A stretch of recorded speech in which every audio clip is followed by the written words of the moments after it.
महत्वाची बातमी आहे। गॅस टंचाई विरोधात विद्यार्थी मैदानात उतरलेत। पुणे विद्यापीठात स्टुडंट फेडरेशन ऑफ इंडियाचं आंदोलन सुरू आहे। सावित्रीबाई फुले पुणे विद्यापीठात एलपीजी संकट ओढवलेलं आहे आणि ते तत्काळ सोडवा अशी मागणी केली जाते। करेगा सत्ता की गलियारों से चप्पा चप्पा गूंज उठेगा इंकलाब के नारों से। घोषणा दे। इंकलाब जिंदाबाद जिंदाबाद जिंदाबाद। साम्राज्यवाद मुर्दाबाद। अरे मोदी सरकार मुर्दाबाद मुर्दाबाद मुर्दाबाद। इंकलाब जिंदाबाद जिंदाबाद जिंदाबाद। एलपीजी संकट तात्काळ सोडवा तात्काळ सोडवा तात्काळ सोडवा। कुलगुरूंनी लवकर हस्तक्षेप करा हस्तक्षेप करा हस्तक्षेप करा। तर या विद्यार्थ्यांनी आक्रमकपणे आपला मुद्दा मांडायला सुरुवात केलेली आहे। त्यांनी निषेध करायला सुरुवात केली आहे। गॅस टंचाई विरोधात हे विद्यार्थी रस्त्यावर उतरलेत। पुणे विद्यापीठातल्या स्टुडंट फेडरेशन ऑफ इंडियाचं हे आंदोलन सावित्रीबाई फुले पुणे विद्यापीठातील एलपीजी संकट आणि ते तत्काळ सोडवा यासाठी या विद्यार्थ्यांनी आता घोषणाबाजी करायला सुरुवात केली आहे। चंद्रकांत पुंडे आमचे प्रतिनिधी आपल्यासोबत जोडले गेलेले आहेत। चंद्रकांत, या विद्यार्थ्यांच्या मागण्या अतिशय तीव्र आहेत आणि त्यांच्याकडून सरकारचा निषेध सुद्धा नोंदवला जातोय। भूमिका घेतली पाहिजे। आता आपले जे विद्यापीठाचे कुलगुरू आहेत, होय बरोबर आहे, सगळे विद्यार्थी आंदोलन करतात। मला सांग कशासाठी आंदोलन करताय?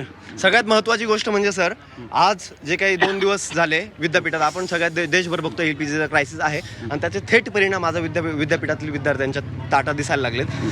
भाज्या कमी झाल्या, जेवण कच्चं व्हायला लागले। अर्थात आम्ही काय मेसला काही त्रास देणार नाही, आम्ही त्यांच्याशी बोललो, त्यांचं शेवटची टाकी शिल्लक आहे त्यांनीच सांगितलं। पण कालच कलेक्टरने प्रेस घेतली की विद्यार्थ्यांना जे हॉस्टेल आहेत तिथं आम्ही गॅस देणार आहोत। मग विद्यापीठाने काय हालचाल नाही केली? अजूनही काही हालचाल केली नाही। आम्ही सकाळी सगळा सर्व्हे केलाय सगळ्या मेसचा, कॅन्टीनचा, आणि विद्यापीठ प्रशासनाकडे असं कळत आहे की फक्त तुम्ही जसं चालतंय तसं चालू द्या। म्हणजे काही जबाबदारी ढकलतायत का, टाळतायत का? आम्ही तो जाब त्यांना थोड्या वेळात जाऊन विचारणार आहोत। पत्रव्यवहार केला की नाही? हो, पत्रव्यवहार केलाय आम्ही। नाही, प्रशासनानं कलेक्टर साहेबांकडे काही पत्रव्यवहार ते अजूनपर्यंत नाही झालेलं आहे। अजूनपर्यंत पत्रव्यवहार वगैरे काही झालेलं नाहीये। आता आम्ही चौकशी केली की आज शेवटचं जेवल, नाही तर उद्या चूल मांडावं लागेल। मग 500 विद्यार्थी रोज इथं जेवतात, त्यांचं काय? त्यांचं काय सर, हालच आहे। ऍक्च्युली सगळे गावाकडनं इकडनं तिकडनं येणारी पोरं आहेत। समजा इथं जेवायला नाही मिळालं त्यांना तर ते कुठं जाणार आहेत? आता पोरं काही हॉस्टेल सोडून निघून जायला लागलेत, कारण इथं उपाशी थोडी मरणार आहेत। आता मला वाटतं की कोरोनासारखी परत परिस्थिती लोकांच्या आयुष्यावर येते, जर अन्नच नाहीये तर ते राहून काय करणार हॉस्टेलला? अरे इन्कलाब ही अशी परिस्थिती आहे। हे एकट्या पुणे विद्यापीठात ही अशी परिस्थिती आहे। तसं पाहिलं तर हा केवळ कम्युनिकेशन गॅपचं कलेक्टर साहेबांनी कालच प्रेस घेऊन सांगितलं की आम्ही सगळ्या हॉस्टेलला डोमेस्टिक सिलेंडर एलपीजी सिलेंडर देणार आहोत। पण प्रशासनाने त्यांना संपर्क साधला नाही तर सिलेंडर जबाबदारी कोणाची? म्हणजे बाबूगिरी कोणी करायची पत्रव्यवहाराची? म्हणून तो कॉन्ट्रॅक्टर म्हणतो माझ्याकडे अजून कुठलंही सिलेंडर आलं नाही, आज शेवटचं सिलेंडर आहे हा कॅन्टीन चालवणारा, जर त्याला सिलेंडर नाही मिळाला तर मला चूल मांडावी लागेल म्हणतो।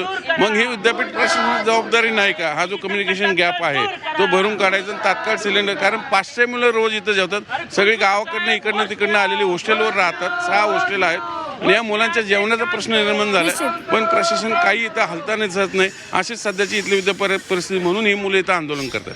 अगदी, आणि या परिस्थितीवर लवकरात लवकर तोडगा काढणं पण गरजेचं आहे। त्यामुळे कशा पद्धतीने आता यावर मार्ग काढला जातो हे पाहणं महत्त्वाचं आहे। धन्यवाद चंद्रकांत दिलेल्या सविस्तर माहितीसाठी।